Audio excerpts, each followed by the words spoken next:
Welcome to this Goldsmiths Counselling Service and Wellbeing team follow-up session on emotional resilience and self-care. I'm Rachel Shepley, one of the counselling team, and I'll be guiding you through the content of this session today. As we discussed when we met last year, we hear the expressions emotional resilience and self-care a lot, and have done particularly over the last few months as the COVID-19 crisis has surrounded us, impacting our personal and working lives. We think it's never been more vital, as fellow caring professionals, that there are opportunities for us to reflect upon our needs as we support others, and really hope this content is useful for you. Members of our team will be available to speak with you at the time this session is timetabled to offer guidance and signposting advice.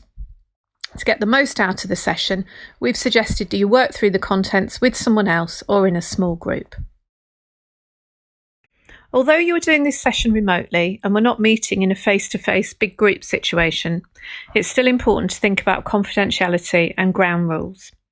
We suggest that you agree to keep any conversations you have with your course peers confidential between yourselves, that you only share what you feel comfortable to, that you take time away from the session if you need to, and that if you need to check in with one of our team, you're able to do so by emailing using the information on the slides, and then possibly linking in over Microsoft Teams at the time the session is running.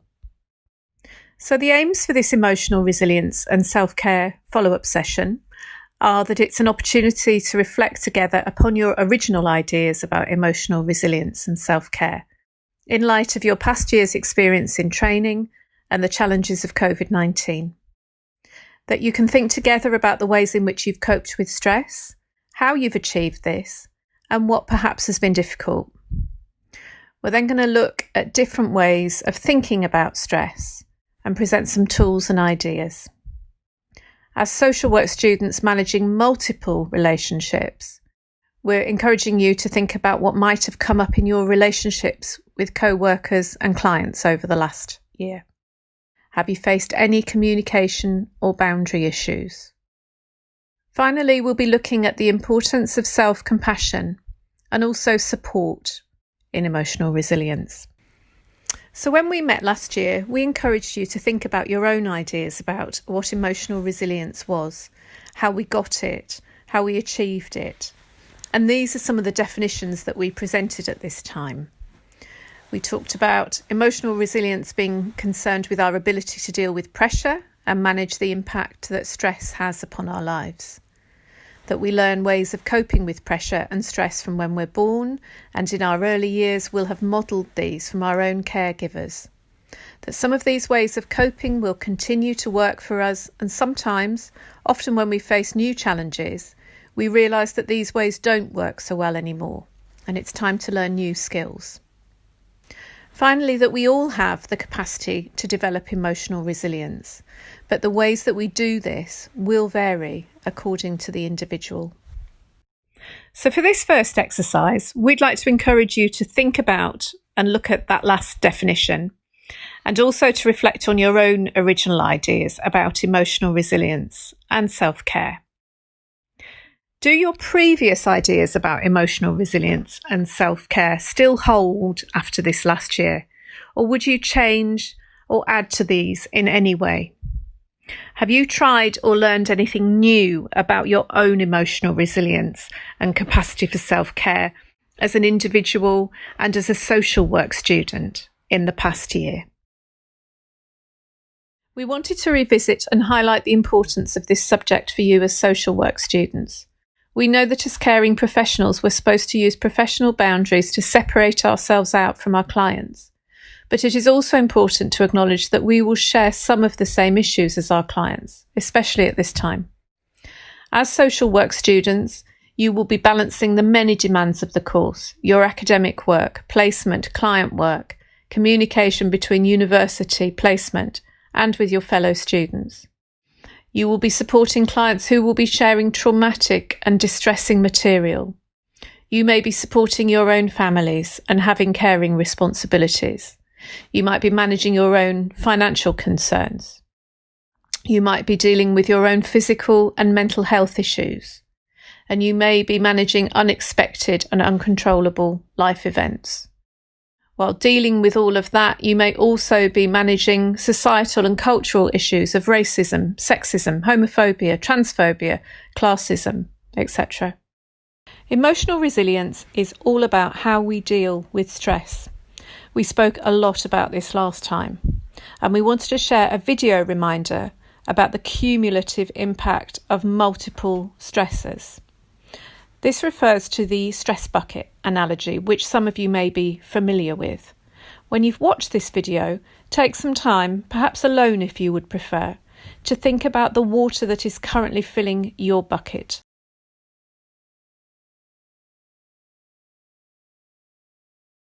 The COVID-19 crisis has had a very particular impact upon our stress levels and capacity to self-care. As we know, our brains are already wired to be responsive to threat or danger for survival, the fight, flight, freeze stress response, which was mentioned in the last video. And at the moment, when uncertainty, change, and news of danger has become the norm, these responses can feel permanently dialed up or activated with a hair trigger. Matters are much more complicated because we are also wired to reach out to each other for support, comfort, and safety when we're in danger. But as we know, the act of doing this at the moment is known to be dangerous and risky in case we contract the disease. That makes it even harder at the moment for us to take care of ourselves. And it's really important to acknowledge this. Thinking about a traffic light system of stress response can be useful in identifying how we're managing stress, how it's impacting us, and most importantly, it can give us some ideas at this time when it's hard to rely on our normal strategies about what we might need to move through these stages. So when we're in the green or regulated zone, we feel calm, socially engaged, productive, we're thinking clearly, we feel able to cope. We'll also be sleeping well and be managing a regular appetite. When we're feeling like this, when we're feeling well, we can take it for granted and we might not want to overthink things by dwelling on this. It can be useful, however, to think about what we're doing at this time, which may make sense of why we're in a good place, which can give us ideas to draw from if in the future we find ourselves struggling. So if you're currently in this place, what do you think is enabling this? What conditions or strategies are working well for you in your life? It's normal for us to feel that surge of adrenaline and raised heart rate in response to a danger or sudden shock. But as we saw in the video, feeling this constantly over time takes its toll.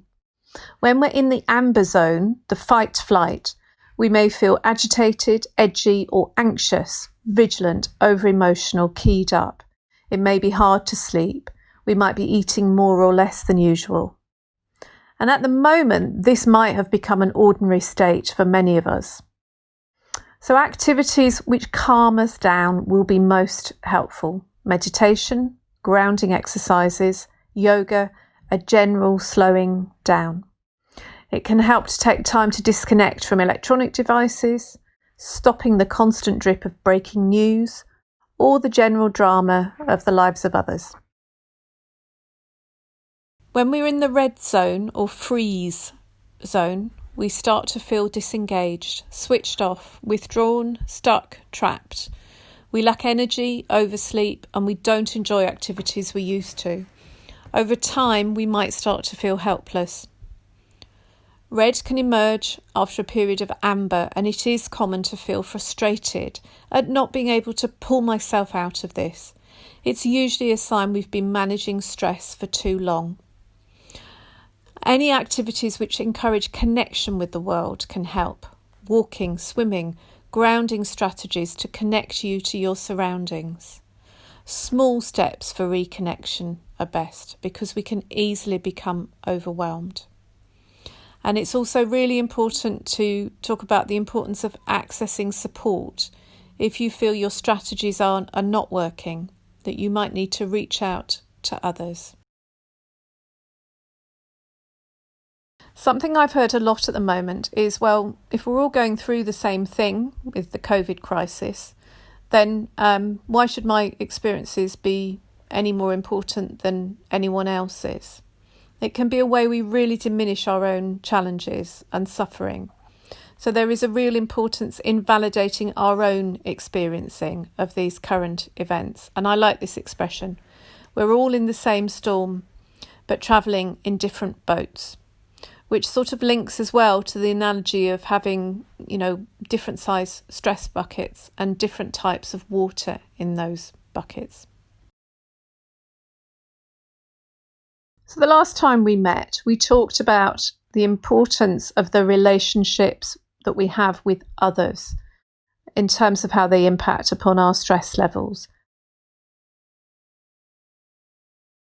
Managing communication and boundaries in relationships. We spoke about the fact that the personal and professional relationships in our lives can be both the greatest sources of support and also stress. That the nature of the role that you're in means that you'll be engaged in multiple new relationships, tutors, fellow students, clients, placement colleagues and managers.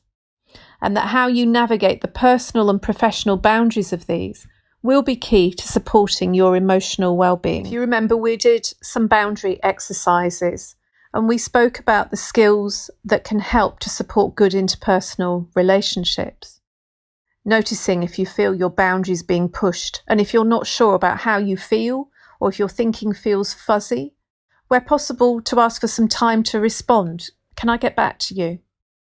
That if your time's limited, be clear from the start of any interactions. I've only got 10 minutes.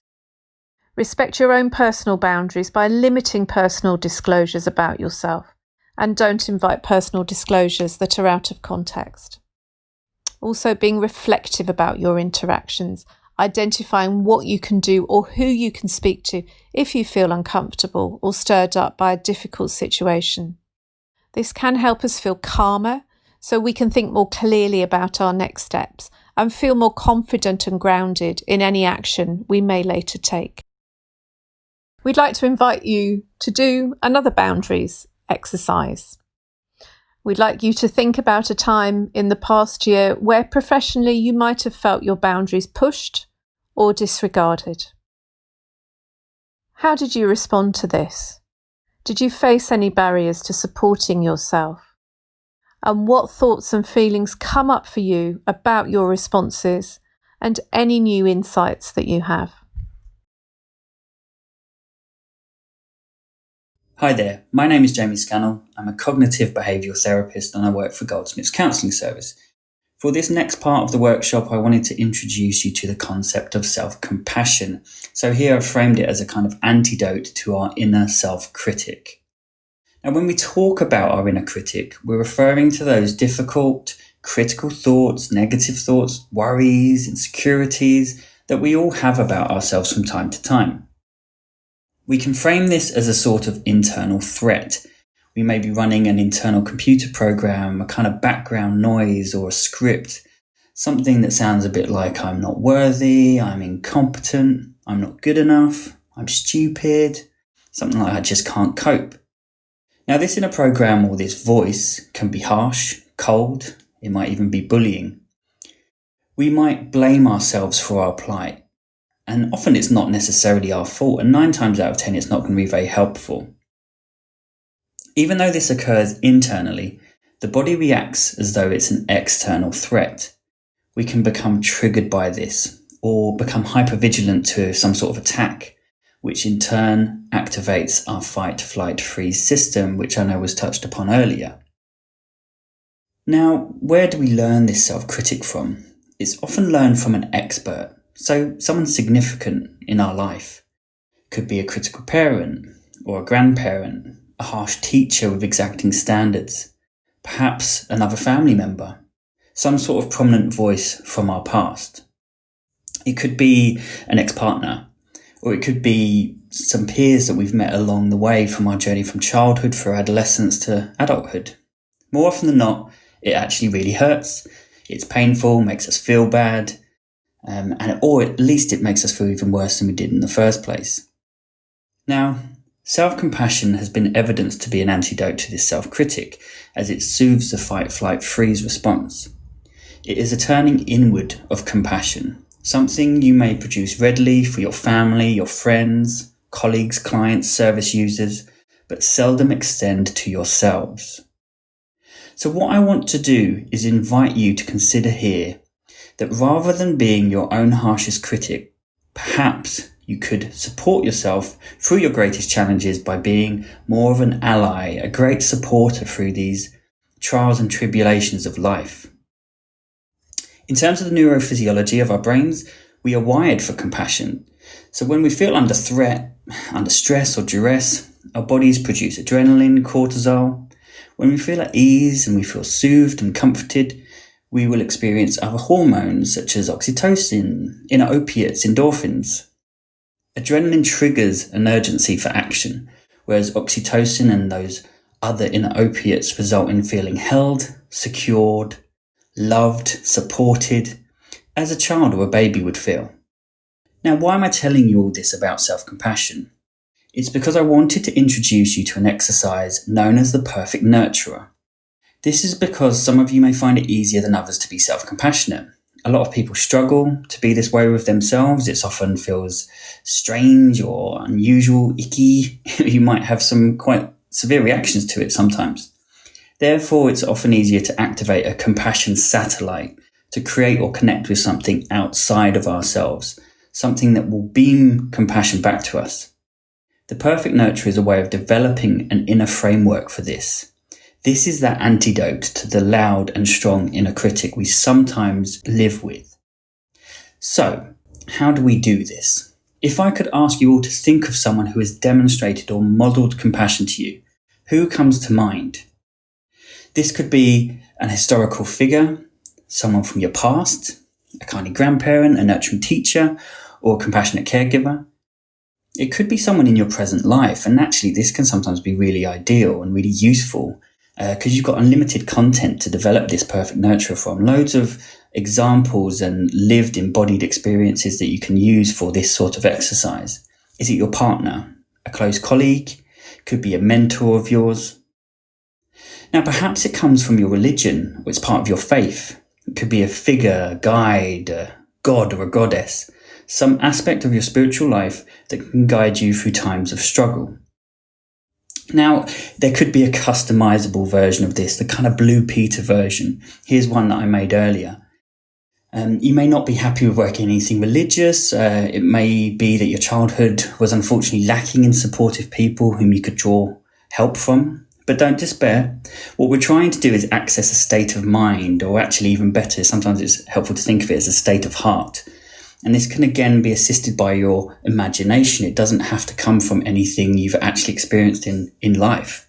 It could be a famous figure, someone you admire, but maybe you don't know in person, a hero, heroine, from a work of fiction perhaps, literature, television, film, musician or artist you've always felt connected to, perhaps a sporting hero that you've always really, really admired for the way they handle themselves, the way they are. It's completely up to you whether this figure is a coach, a mentor, a spiritual guide.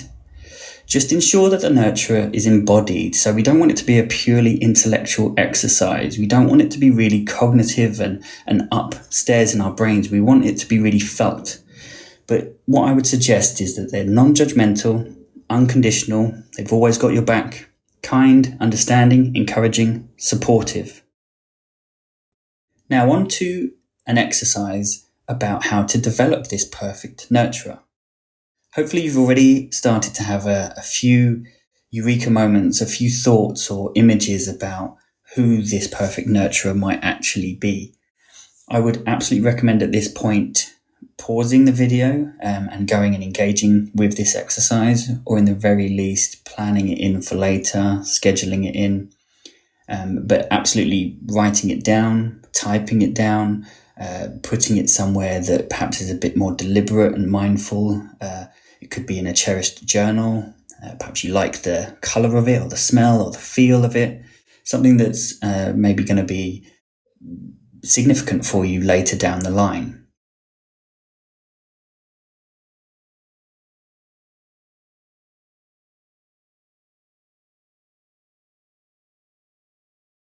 And the first thing to do is let's name, who is this perfect nurturer? Name that person.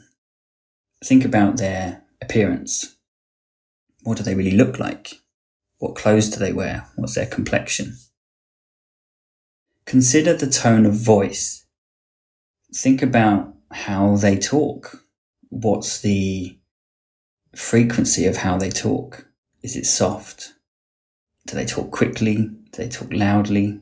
Are they gentle in their approach? Are they more firm? Are there other sounds in the background? Certain harmonies, perhaps music, or it could be birdsong, nature sounds, the sounds of waves perhaps. Is there touch involved? Some people are very calmed and soothed by the tactile sensory nature of touch. It could be holding hands. It could be a hug. It could be someone placing their hand on your shoulder. At the end of the day, it's whatever feels right for you. There's no right or wrong here. It can also be helpful to think about where you want them placed. Do you want them facing you? Would you prefer them sat side by side? Would you prefer them walking alongside you? Consider smell, a very powerful sense of ours. Do they have a certain scent? Perhaps there's a perfume, some sort of aroma, or an aftershave even, essential oils.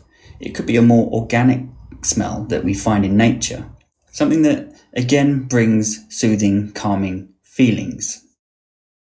Now think about what are their particular qualities. What characteristics do they display? How are they in their being? What is it you respond to? Some people prefer a more firm approach. Other people prefer a softer approach. Think about what really works for you. What qualities do you respond to? Let's really think about that. And I'd say put as much detail into this as possible. What is it they actually say? How do they respond to you? How does this perfect nurturer make you feel reassured? Or how do they motivate, encourage, support you? Really think about the language here. It's very important. What is it that you would like to hear at times where you're at your worst, where you're feeling your worst, and perhaps you're very disrupted? What is it that you need from that moment? And really think about how that might sound.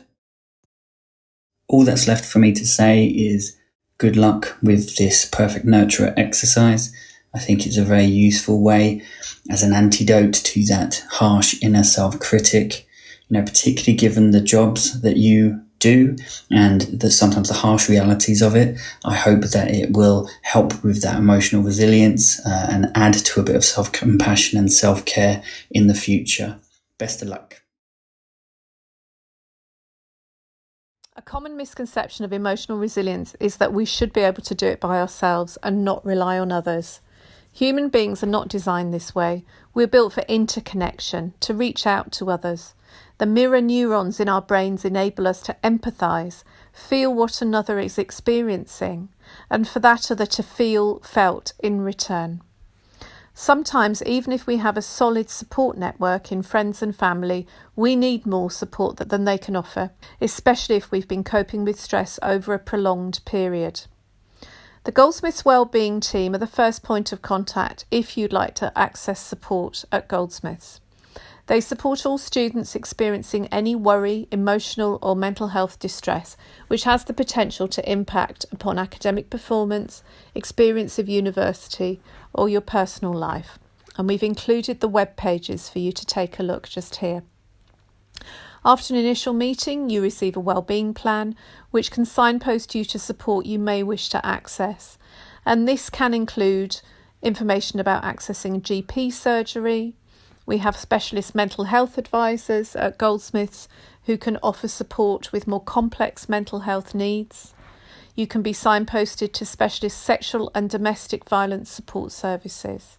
You can also be signposted to the Goldsmiths Counselling service. We offer short-term counselling, CBT, and we can refer to external and specialist agencies. And you may also want some support liaising with your academic department. So to summarise, We're recognising that at this time, social work students may be managing similar issues and responses to those who you're trying to help. We're living in a time when it's ordinary not to be okay, and when we face real barriers to using our usual tools and self-care strategies. Our own connections with others and ourselves is vital at this time, especially when we are responding to the needs of others. And emotional resilience is never about managing everything by yourself. Humans are just not designed this way. We'd really recommend that you reach out for university-based and professional help before you reach your tipping point.